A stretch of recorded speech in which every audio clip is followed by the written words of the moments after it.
Na watu wengi wanaongea ati tumepeleka watu kotini kwa mambo ya terrorism. Ati kwa sababu walifanya kwa nini tunastaki watu kwa mambo ya terrorism? I want everybody who is challenging us and challenging the DCI and DPP and the criminal justice system to explain to me, if you invade a police station and burn it and steal guns and burn police lines and their houses, and you beat police officer, you burn courts, you burn administration units, you burn vehicles, you burn people's businesses. What is the crime? What is that crime if it's not terrorism? What is the definition of terrorism?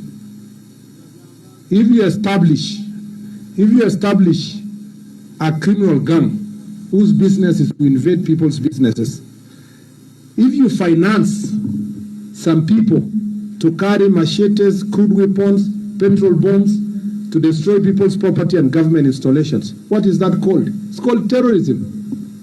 Some people think that terrorists do not wear suit. Some people think terrorists do not live in up markets. They think terrorists only wako kwa border huko Boni, wanafikiria wako huko Mandera, wako huko Marsabit ama huko Turkana.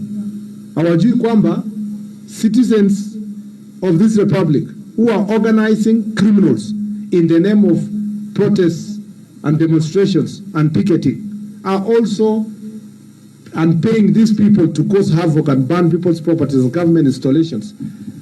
They think that those are protesters. They are not. Those are terrorists. And we will charge you for the crime that you have committed.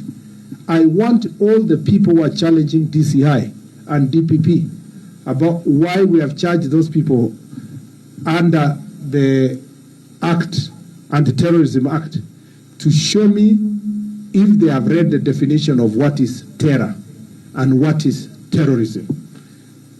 And then challenge us if that is not the right section too.